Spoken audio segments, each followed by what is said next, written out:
আপনারা শুনতে চলেছেন হবি অ্যাসামের প্রথম অডিও স্টোরি।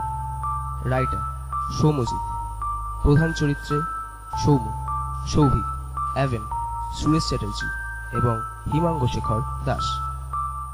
কণ্ঠে সৌভিক, অভিক এবং সৌম্য। গল্পের সূত্রধার সৌভিক, গল্প পাঠে সৌম্যজিৎ, আবহ এবং অন্যান্য সৌম্যজিৎ, সৌভিক, অভিক এবং মেঘাদ্রি।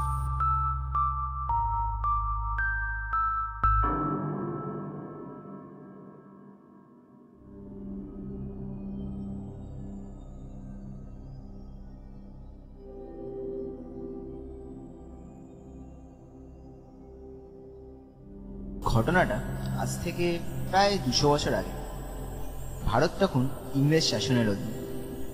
সেই সময় সাধারণ মানুষদের ওপর চলত অকথ্য অত্যাচার। তখন কিছু সমাজপতি ও জমিদাররা ইংরেজদের কাছ থেকে কিছু জমির স্বত্ব নিত। সেই সময়কার একজন প্রভাবশালী জমিদার যোগেশ বন্দ্যোপাধ্যায় বিশাল টাকার বদলে ইংরেজদের থেকে 2টি গ্রামের স্বত্ব নেয়। ক্ষমতা পাওয়ার পর সে সেই 2টি গ্রামকে একত্রে করে নিজের এক রাজ্য বানায়। তার রাজ্যের প্রজারা স্বতন্ত্রভাবে সেখানে থাকত। তারা কেউ কেউ চাষ করত, কেউ পশুপালন করত, আবার কেউ বা হাতের কাজ করত। রাজ্যের রাজা যোগেশ বন্দ্যোপাধ্যায় মারা যাওয়ার পরও তার রাজ্য ছিল স্বতন্ত্র। বলা বাহুল্য, ইংরেজরা তার রাজ্যের দিকে কোনো নজর দেয়নি। যোগেশ বন্দ্যোপাধ্যায়ের নামানুসারে রাজ্যের নাম হয় যোগেশপুর। বেশ কয়েক বছর পর যোগেশপুরের পাশ থেকে যায় ট্রেন লাইন এবং ওইখানকার স্টেশনের নাম হয় যোগেশপুর। এরপরই যোগেশপুর লোকপরিচিত হতে থাকে। বাইরে থেকেও অনেক লোক আসে যোগেশপুরে থাকে। সবকিছু ঠিকই চলছিল, কিন্তু একদিন 1901 খ্রিস্টাব্দে যখন মহামারী আসে, তখন সেই মহামারীর প্রকোপে যোগেশপুরের শয়ে শয়ে লোক মারা যায়। কিছু লোক থাকে বেঁচে। তারা মৃত মানুষদের দেহ একটি খালি জমিতে কবরস্থ করে দেয় এবং নিজেদের জীবন নতুন করে শুরু করে। এক মনুষ্য সৃষ্ট রাজ্য অন্ধকারের অন্তরালে হারিয়ে যায়। এরপর যোগেশপুর আবার পরিচিত, কিন্তু এবারের পরিচিতির কারণটা একটু আলাদা। এরপর একদিনের ঘটনা। রাত্রে শেষ ট্রেনের চালে একদিন যোগেশপুরের মাটিতে শয়ে শয়ে লাশ পড়ে থাকে। কিন্তু সকালে গিয়ে দেখে কিছু। আশ্চর্য, এক রাত্রির মধ্যে এত লাশ কি করে উধাও হয়ে যেতে পারে? তাহলে কি সে ভুল দেখল? যদিও যোগেশপুরের নির্মম ইতিহাস জেনে কেউ যদি রাত্রের ঘুম চোখে যোগেশপুরের দিকে তাকায়, তাহলে এরকম কিছু দেখা অস্বাভাবিক। তাই তার কথা রেলমহলে গ্রাহ্য না হলেও যোগেশপুরের নির্মম ইতিহাস তাকে ভারতের এক অন্যতম হন্টেড প্লেসে পরিচিত করে।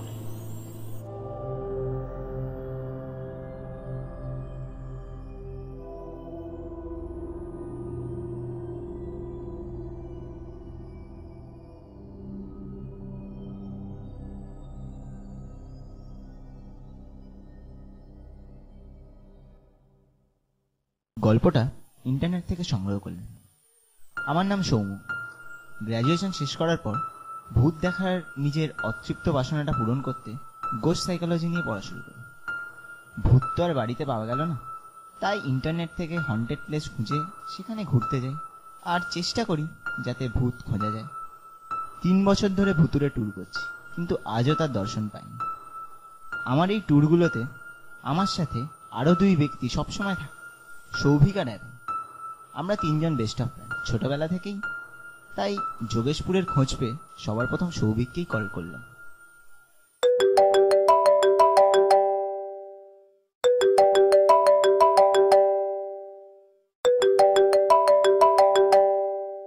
সৌভিক ফোন ধরে ঘুমের ঘরে বলল, হ্যাঁ ভাই শুভ, এত রাতে সব ঠিক আছে তো? ভালো করে চোখটা খোল আর ঘরের জানলাটা। সকাল 11টা বাজে। ও তাই? আমি দেখিনি। হ্যাঁ তো বল। ইন্টারেস্টিং কিছু দেখাবো। অ্যাভেনকে নিয়ে তাড়াতাড়ি আমার বাড়ি আয় বলে ফোনটা কেটে দিলাম। 1.5 ঘন্টা পর আমার বাড়ির বেলটা বাজে। দরজা খুলে দেখি সৌভিক আর অ্যাভেন দাঁড়িয়ে আছে। আমি বললাম, অ্যাভেন ঠিক আছে, কিন্তু সৌভিক তুই এত তাড়াতাড়ি কি করে? সৌভিক বলল, তোর ইন্টারেস্টিং বলাটা আমার এত ইন্টারেস্টিং লাগলো যে আমি আর ইন্টারেস্ট কন্ট্রোল করে রাখতে পারলাম না। অ্যাভেন বলল, হ্যাঁ ভাই, আমাকেও দৌড় করে নিয়ে আসবে। ওকে, ল্যাপটপে আর্টিকেলটা ওপেন করা আছে, ওটা গিয়ে পড়, আমি কফি নিয়ে আসছি। 15 মিনিট পর ঘরে এলাম। ঘরে ঢুকতেই অ্যাভেন বলল, ব্রো, অসাধারণ, মারাত্মক একটা রোমাঞ্চক ব্যাপার আছে, বেশি লেট করা যাবে না। সৌভিক বলল, ইয়েস, এই উইকেন্ডটাই ফাইনাল কর। আমি বাড়ি গিয়ে ওখানকার ট্রেন রুট জেনে 3টে টিকিট বুক করে দিচ্ছি, পরশু আমরা বেরোচ্ছি। আমি আর অ্যাভেন এটা নিয়েই কথা বলছিলাম। আমি শুধু একটাই কথা বললাম, ওকে। ঠিক হলো, কাল রাতটা আমি আর অ্যাভেন একসাথেই থাকবো। সৌভিক সকালে ট্যাক্সি নিয়ে আসবে, এই বলে দুজনকে বিদায় দিলাম।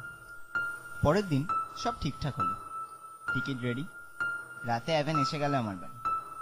গোছগাছ শেষ করে তাড়াতাড়ি শুয়ে পড়লাম। সকাল 9টায় ট্রেন। সকাল 5টায় উঠে রেডি হয়ে আমরা এবার ঘুরতে যাওয়ার আগেকার কম্পালসারি এই কাজটা করা স্টার্ট করলাম। সৌভিকের ওয়েট। অ্যাভেন বলল, আর ভালো লাগছে না। 20 মিনিট ধরে সৌভিকটা বলে যাচ্ছে 10 মিনিটে আসছি, 10 মিনিটে আসছি। জানি না ওর 10 মিনিটটা কবে শেষ হবে।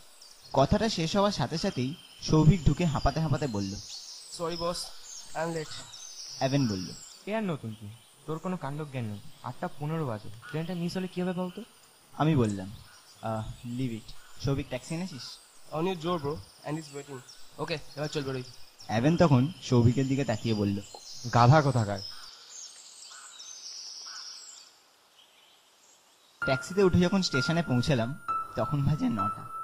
দৌড়ে স্টেশনের ভেতরে গিয়ে একটা লোককে জিজ্ঞাসা করলাম, আচ্ছা দাদা, 9টার ট্রেনটা কি বেরিয়ে গেছে, কিছু জানেন?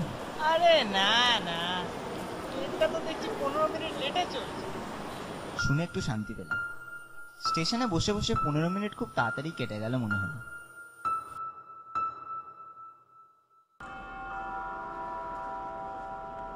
ট্রেন স্টেশনে লেগে গেছে। ভাগ্যক্রমে আমরা উইন্ডো সিট পেয়েছি। ট্রেনে গিয়ে বসলাম। 20 মিনিটের মধ্যে ট্রেন ছেড়ে দিল। 4 ঘন্টার রাস্তা। কাজেই নিজেদের মধ্যে গল্প করা শুরু করে দিল। কিন্তু গল্পের একটাই বিষয়, যোগেশপুর। অ্যাভেন বলল, আচ্ছা, যদি এবারও কাজটা কাজ না হয়? হ্যাঁ ভাই, 3 বছর ধরে দর্শন পাইনি। এবার আমার ইচ্ছাটা তোর থেকেও বেশি হয়ে উঠেছে, বুঝবি শোনো? আমি বললাম, না রে, এবার মনে হচ্ছে হলেও হতে পারে। কারণ আমাদের গোজ সাইকোলজিতে একটা লাইন আছে যে স্পিরিট সব জায়গায়, কিন্তু যেখানে মৃতদেহ বর্তমান, স্পিরিট সেখানে থাকবে। এজন্য শ্মশানে কিছু না পেলেও কবরস্থানে বা মর্গে কোয়াইট পসিবল যে তুই কিছু পেলেও পেতে পারিস। ট্রাস্ট মি ব্রো, আমি কোথাও কিচ্ছু পাই। এই নিয়ে আমরা কথা বলছি, এমন সময় একটা শব্দ আমার কানে এলো। মুখ ঘুরিয়ে দেখলাম একটা লোক আমাদের দিকে তাকিয়ে আলতো হাসছে। আমি তার দিকে তাকাতেই সে বলে উঠল, আপনাদের কোনো আপত্তি না থাকলে আমি কি এখানে একটু বসতে পারি? লোকটির পরনে একটি পটুয়া, একটি জিন্স, মাথায় তেল চপচপে চুল, বয়স 40 থেকে 42 হবে, কিন্তু গলার স্বরটা বড্ড বিকট। যদি কিছু মনে না করেন, একটা কথা, মানে আপনারা কি যোগেশপুরের উদ্দেশ্যে যাচ্ছেন? আশ্চর্য, লোকটি এটা কি করে জানল? তাকে কিছু জিজ্ঞাসা করার আগেই সে বলে উঠল, না মানে মানে আমি ওইখানে বসেছিলাম, তখন আপনাদের কথাটা কানে এলো। যারা যেচে আলাপ করে তাদের আমার এমনিও খুব একটা পছন্দ নেই, কিন্তু সৌভিক আর অ্যাভেন তার সাথে খুব স্বাচ্ছন্দ্যে কথা বলছে দেখে আমি আর কিছু বললাম না। আমি শুধু শুনছি। কথায় কথায় অ্যাভেন লোকটিকে জিজ্ঞাসা করল, তা আপনিও কি যোগেশপুরেই যাচ্ছেন? লোকটি বলল, হ্যাঁ, আসলে জন্মসূত্রে আমি যোগেশপুরেরই বাসিন্দা, কিন্তু কর্মসূত্রে কলকাতায় থাকতে হয়। পেটে যেটুকু বিদ্যা আছে সেটা একটা সরকারি স্কুলে ক্লার্কের চাকরি পেয়েছি। সপ্তাহের এই ছুটির দিনগুলো নিজের বাড়িতে এসে কাটাই। একা মানুষ, তাই বাড়িটাকেও দেখতে হয়। এবার ভাবছি সপ্তাহখানিক থাকবো। তা আপনারা কোথায়? লোকেদের কাছে পাগল অপবাদ না পাওয়ার জন্য আমরা আমাদের আসল উদ্দেশ্য কাউকে সচরাচর বলি। তাই সৌভিক লোকটিকে বলল, এই আর কি ঘুরতে। আরে কি বলছেনটা কি, যোগেশপুরে ঘুরতে? তা কোথায় উঠছেন? আমি বললাম, এখনো কিছু ঠিক হয়নি। ওখানে গিয়ে কোনো হোটেল বা লজে চেক ইন করবো। লোকটি জোরে হেসে পড়ল। তা যোগেশপুরের মতো এঁদো গ্রামে আপনারা হোটেল পাবেন কোথায়? একটা কথা বলি, আপনারা আমার বাড়িতে নয় চলুন। একা মানুষ আর পুরো বাড়ি খালি, ওখানে কাটিয়ে নিন দুদিন। অ্যাভেন বলল। ধন্যবাদ, কিন্তু এই অল্প কিছুক্ষণের পরিচয় আমরা আপনার বাড়িতে যেতে পারি। লোকটি বলল, আহা, দ্বিধা বোধ করবেন না। দেখুন, আমি আপনাদের ভাইয়ের চোখে দেখছি বলেই বলছি, আর আপনাদের উপকার করতে পারলে আমি খুব খুশিই হব। সে দরকার পড়লে আপনারা আমার বাড়িকে হোটেল ভেবে থাকার দাম দিয়ে দিন। আমি বললাম, কিন্তু আর কোনো কিন্তু না, আপনারা আমার বাড়িতেই উঠছে। সৌভিক বলল, আচ্ছা আচ্ছা, তবে তাই হোক। আচ্ছা, অনেকক্ষণ হলো, আপনার তো নামটাও জানা হলো না। আমি সৌভিক, আর এই আমার বন্ধু অ্যাভেন, আর এই হচ্ছে সৌমতি। হো, হ্যাঁ নমস্কার নমস্কার। আমার নাম সুরেশ চ্যাটার্জি। এই তো দেখুন তো, কথা বলতে বলতে অনেকটা সময় কেটে গেল। যোগেশপুর যে এসেই গেল। চারজন স্টেশন না।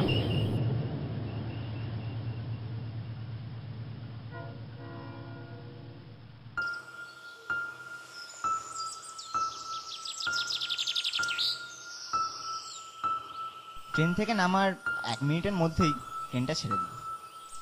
যোগেশপুর স্টেশন যে কতটা প্রাচীন সে তার জীর্ণ দশা দেখেই বোঝা যাচ্ছে। আমরা স্টেশনের সৌন্দর্য দুচোখ ভরে অনুভব করছিলাম। এমন সময় সুরেশবাবু বললেন, ভাইরা, এখান থেকে মিনিট 20 হাঁটা পথ, তো চলুন তাড়াতাড়ি হাঁটাটা শুরু করে দিই। আমরা সুরেশবাবুর সাথে পা মেলাচ্ছিলাম। হাঁটা পথে সবাই খুব চুপচাপ ছিল, তাই আমি নিজে থেকেই সুরেশবাবুকে জিজ্ঞাসা করলাম, আচ্ছা, শুনেছি 1901 সালের মহামারীতে মৃত লোকদের লাশ এখানেই কোনো একটা জায়গায় কবরস্থ আছে। কিন্তু এর উত্তরে সুরেশবাবু যা বললেন তাতে আমার, সৌভিক আর অ্যাভেন তিনজনেরই মন একেবারে ভেঙে গেল। সুরেশবাবু বললেন, এইসব বাজে কথা। হ্যাঁ, মানে মহামারীতে মানুষ মরেছিল শয়ে শয়ে, এটা ঠিক। আসলে যোগেশপুরের ওপর থেকে রেল লাইন যাওয়ার পরে যোগেশপুর কি হয়, আবার সরকারি দখলে চলে আসে। তো তখন যখন মহামারীতে আর কি লোকেদের মৃত্যু হয়েছিল, তখন সরকার থেকে উদ্যোগ নিয়েই পাশের এক ইটভাটার চুল্লিতে সব কটা মানুষের লাশই পুড়িয়ে দেয়। কিন্তু এখন তো আবার সেই ইটভাটাটাও ভেঙে গেছে। কিন্তু আমাদের যোগেশপুরের ব্যাপারে এই গুজবটা রয়েই গেছে। এখানকার লোকেরা কেউ এটা বিশ্বাসও করে না। কিন্তু ভাইরা, আমরা স্বভাবে একটু ভীতু প্রকৃতি, তাই সন্ধ্যে 7টার মধ্যে সবাই শুয়ে পড়ি। এটা যোগেশপুরের একটা অলিখিত নিয়মের মতোই হয়ে গেছে। আমি, সৌভিক, অ্যাভেন তিনজনেই বুঝতে পারছিলাম না কি করব। তখন হঠাৎ সৌভিক বলল, অনেকটা জার্নি করে এসেছি, আজ রাতটা কাটাই, কাল সকালে সব ভাবা যাবে, এখন চল। তখন বাজে বেলা 2টো যখন আমরা সুরেশবাবুর বাড়ি পৌঁছলাম। বাঁশের বেড়া দিয়ে ঘেরা একটা দোতলা বাড়ি, একদম রাস্তার ধারে, আর বাড়ি থেকে কিছুটা দূরে একটা বাঁধানো বট গাছ। যোগেশপুর এখনো অনেকটাই অনুন্নত, এখনো এখানে কোনো স্ট্রিট লাইট নেই। সুরেশবাবুর বাড়ির ছাদ থেকে সামনের ধান ক্ষেতের একটা অপরূপ সুন্দর দৃশ্য দেখা। স্নান খাওয়া সেরে আমি, অ্যাভেন, সৌভিক আর সুরেশবাবু বেরোলাম সামনে কিছুটা ঘুরতে। বিকালের পরিবেশটা বেশ ভালোই লাগলো। সন্ধে হওয়ার আগে আমরা বাড়ি চলে এলাম। সন্ধে 6টার মধ্যে সুরেশবাবু ডিনার রেডি করে ফেললেন। তারপর আমরা নিজেদের ব্যাপারে গল্প করা শুরু করলাম। ট্রেনে আমার ধারণা ভুল ছিল। সুরেশবাবু মানুষটি মনের দিক থেকে অত্যন্তই ভালো, আর তেমনই অসাধারণ তার হাতের রান্না। সন্ধে 7:30টার মধ্যে আমাদের ডিনার কমপ্লিট হয়ে গেল, আর আমরা নিজেদের শোয়ার ঘরে গিয়ে ঠিক করলাম কাল পুরো গ্রাম ঘুরতে যাব। তখন বাজে 8:30। অ্যাভেন হঠাৎ বলে উঠল, খুব ক্লান্ত লাগছে আর আমি ঘুমলাম, গুড নাইট। সৌভিকও একই কথা বলে ঘুমিয়ে পড়ল। কিন্তু আমার ঘুম আর আসছে না, শুয়ে থাকা যাবে না। চলে গেলাম সুরেশবাবুর ছাদে।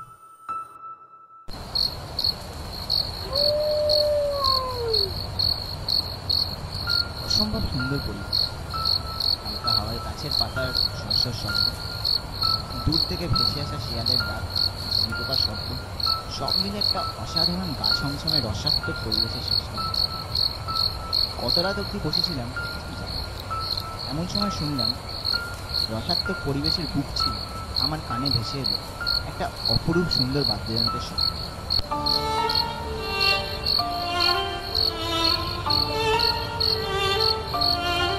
আন্দাজ করলাম ছাদে দাঁড়িয়ে দেখলাম সুরেশবাবুর বাড়ির থেকে কিছুটা দূরে জলগাছের তলে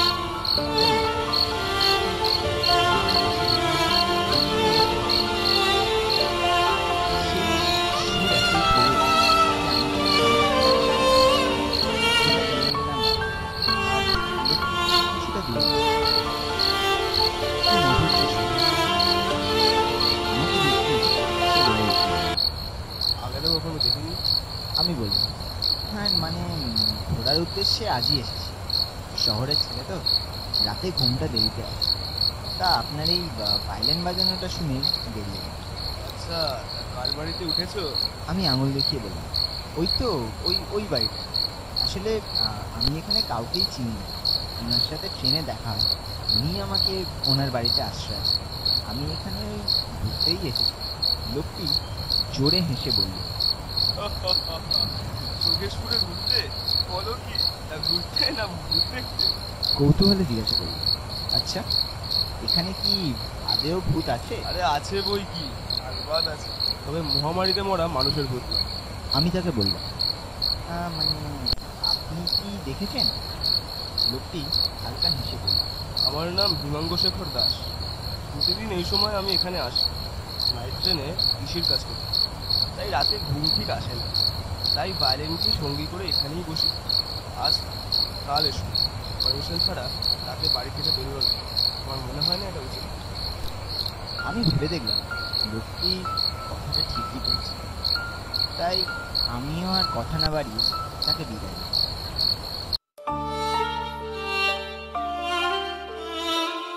ঘরে এসে দেখলাম সৌভিকের অ্যাভেন তখন গভীর ঘুমে আছে। লোকটি তখনও ভায়োলিন বাজিয়েছে। আমি নিজের লজ্জা গ্রহণ করি। তার ভায়োলিনের সুরে জানি না কখন ঘুমেছে।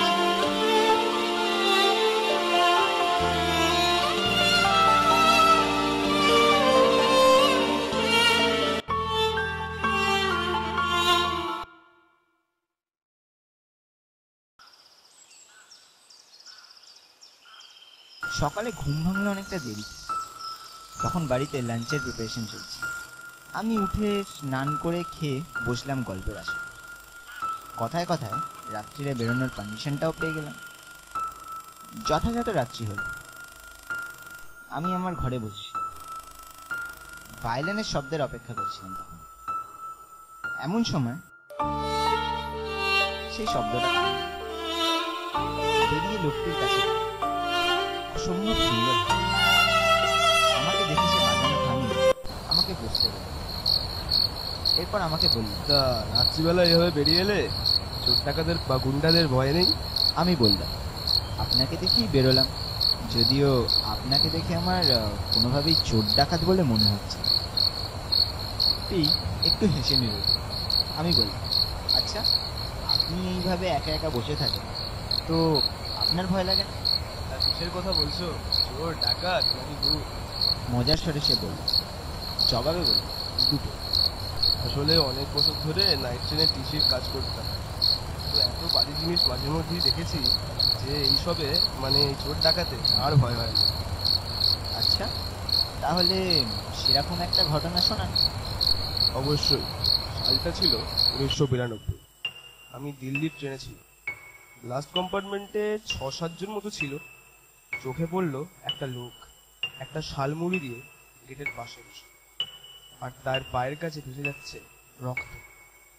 দেখে ওকে জিজ্ঞাসা করলাম, কি হয়েছে? জবাবে ও আমার দিকে কিছুক্ষণ চেয়ে রইল। আবার জিজ্ঞাসা করায় সে বলল, লেগে গেছে। আমার সন্দেহ হলো কোথাও কেটেছে, যে এত রক্ত। আমি ওর চাদরটা টেনে খুলতেই আমার বুক শূন্য হয়ে গেল। দেখলাম গয়নায় ভরা একটা মেয়ের হাত কাটা সে হাতে নিয়ে বসে। ও আচ্ছা, তারপর কি হলো? তারপর আবার স্টেশন আসতেই রেল পুলিশের হাতে দিয়ে দিলাম তাকে। তারপর জানতে পারলাম সে এক রাঁধুনি, এক বিয়ে বাড়িতে রান্নার কাজে যায়। বউয়ের গায়ে গয়না দেখে সে লোক সামলাতে পারেনি, তাই আসরে যখন সবাই ঘুমিয়ে পড়ে তখন বউটিকে একা হয়ে তার হাতের গয়না কিনে ফেলেছে। কিন্তু না পারায় হাতটাই কেটে নিয়েছে। ও মাই গড, এটা তো টেরিফিক একটা। আর নয়তো এসব দেখার পর আর ভয় থাকে? এবার আমি আমার আসল কথা। আর কি ওটা? লোকটি আলতো হাসল। বললে ভয় পাবে না তো? আমি বললাম, গোস্ট সাইকোলজি নিয়ে পড়ি, সারাক্ষণ ভূতের গল্পের মধ্যেই থাকি, তাই গল্পে ভয় আর লাগে না। লোকটি বলল, শোনো তো, কিন্তু তার আগে বলে রাখি, এই ঘটনাটা আমার জীবনের সব থেকে মারাত্মক।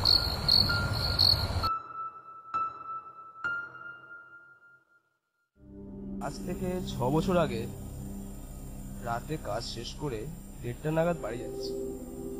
বাড়ির রাস্তা আমার এই বটতলা দিয়ে। তো সেই সময় ঝড় হচ্ছিল হালকা। তো আমি দেখলাম এই বটতলায় আমার এই জায়গায় একটা লোক বসে আছে। আমার চোখটা তার চোখের দিকে গেল।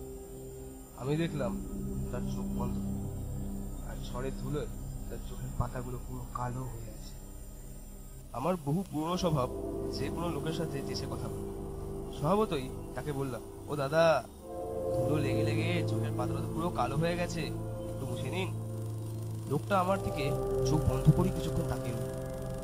তারপর কোমর থেকে একটা ছুরি বের করে নিজেই নিজের গলায় ছুরিটা বসিয়ে ঘসঘস করে গলাটা কেটে ফেললো, এবং কাটা মুন্ডুটা হাতে নিয়ে জামার ঘুর দিয়ে চোখটা মুছে আমাকে বলল, এবার ঠিক আছে? ওটা দেখে দমটা প্রায় বন্ধ হয়ে আসছিল। এমন সময় আমি অজ্ঞান হয়ে পড়ে গেলাম। সকালে যখন জ্ঞান ফিরল তখন দেখলাম আমার চারপাশে ভিড় জমে।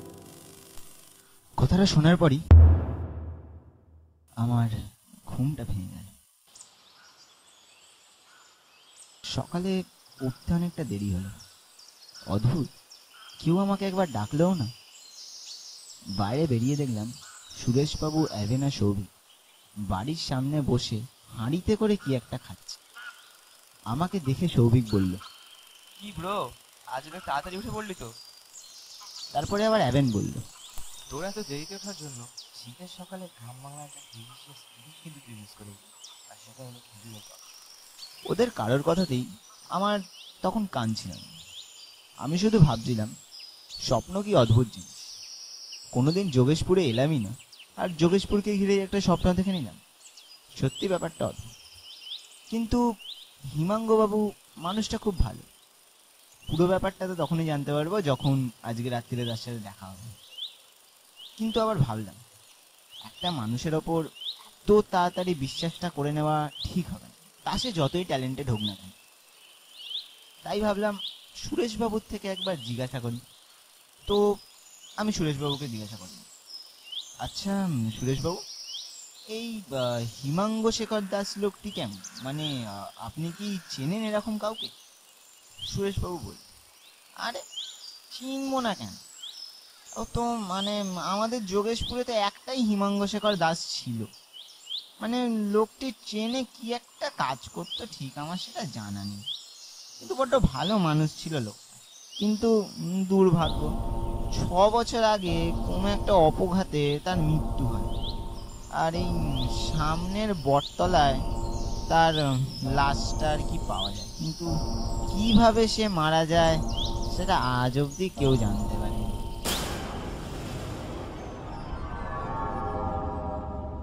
মারা গেছে, এটা কি করে সম্ভব?